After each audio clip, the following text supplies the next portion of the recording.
Madrid have been struggling. They're second in LaLiga and 4 points behind Barcelona. In the Champions League, they sit 24th in the table and are only 1 spot away from getting knocked out in the group stages. Real Madrid just lost 4-0 to Barcelona as the young Catalan team ran riot in the Bernabeu.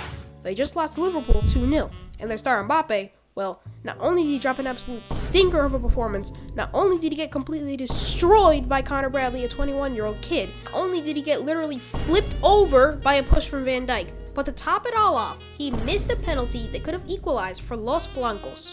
As a Madrid fan, I can't stand to see my club like this, so now I've decided to investigate further.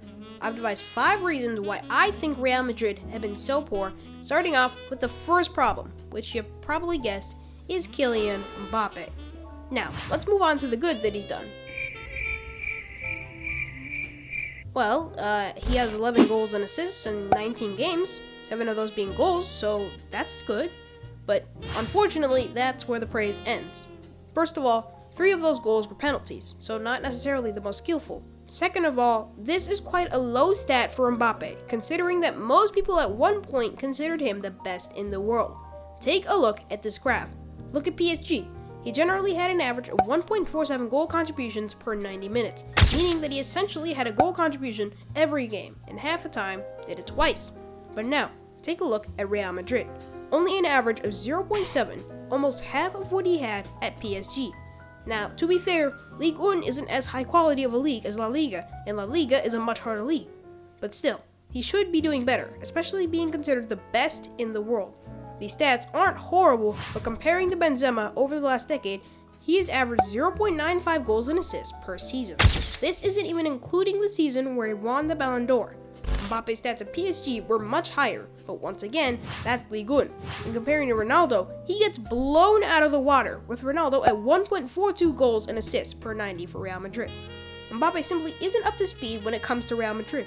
He often has been disappointing in the biggest games, and it almost seems like he's forgotten how to time a run.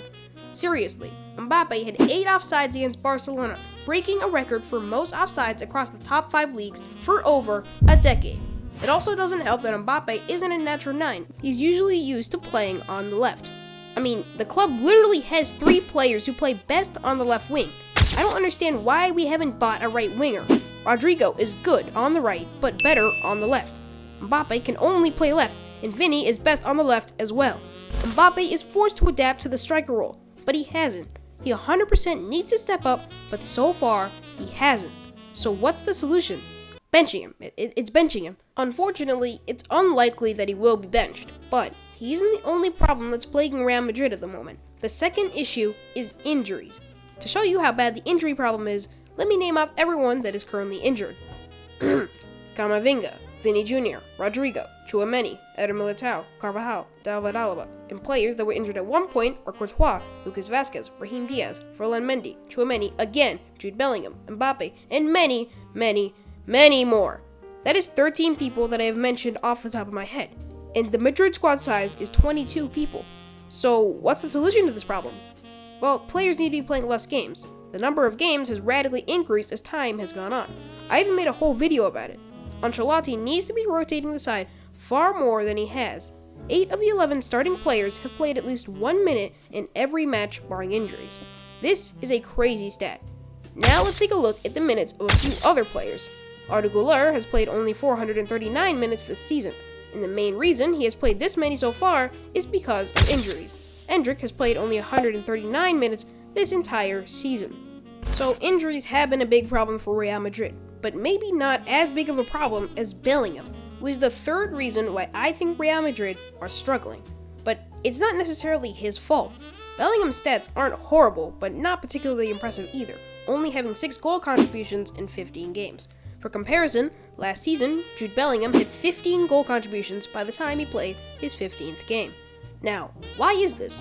Is he washed? Has he forgotten how to play football? Is it secretly Joe Bellingham disguised as Jude? No. You see, this season, Carlo Ancelotti has put Bellingham far deeper into the midfield instead of being up top. But how do I know this? Take a look at this heat map. This was where Jude Bellingham was on the pitch on average last season. Take a look at the final third. He seemed to be there quite often. But now, take a look at this season. He seems to be there far less than he was before. opting to be more towards the halfway line. He has been reduced from a number 10 in playmaking role to a more defensive CDM or CM role. Comparing this to Valverde's heat map, and he is more or less taking on the same role that Valverde has. Jude Bellingham has great stamina, so he's usually all over the place, doing defensive dirty work and midfield work, but not very often being in the attacking position. Here are a couple of examples on screen.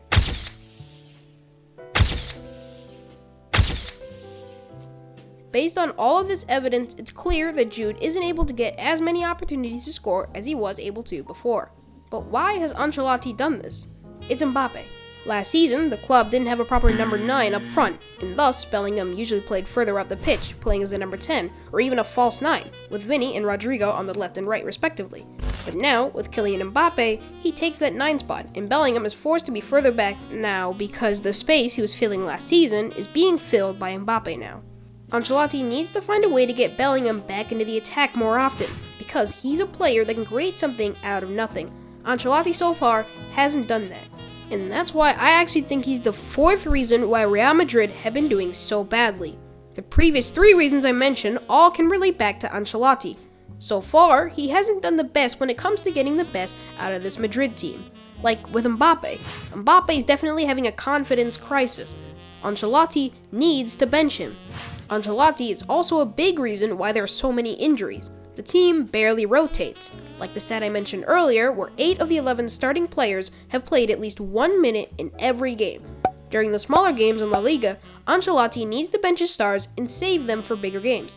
If he had benched Vinny for the Lagandas game, he might have played in the Liverpool game, and Vinny is a game changer.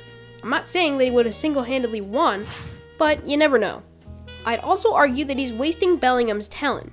Bellingham is much more suited up front to be a number 10, and while he's playing quite good in his new role, it's sacrificing the attack's firepower. A trend that many football fans have noticed is that Real Madrid under Ancelotti have been quite reliant on player performances rather than team performances. For example, Real Madrid have faced Dortmund this season. At halftime, they were down 2-0, but thanks to individual performances like Vinny getting a hat-trick, they turned the game around into a 5-2 win. In the 21-22 season, the team were heavily reliant on Benzema, like in the round of 16 of the Champions League against PSG, where they lost 1-0 in the first leg, but Benzema scored a hat-trick in the second leg to take the team to the quarters. Or in the semis, where Benzema scored a last-minute penalty to take them to the final. There have been many examples where the team have been bailed out by individual performances. And speaking of individuals, the final reason why Real Madrid have been struggling so much is due to Toni Kroos. As we all know, Toni Kroos retired from football last year. He was giving most of the assists and leading the team, like how last season, Kroos ended up assisting the winner in the Champions League final. Toni Kroos has been instrumental to Real Madrid, and if you'd like to learn more about that, check out my video on him.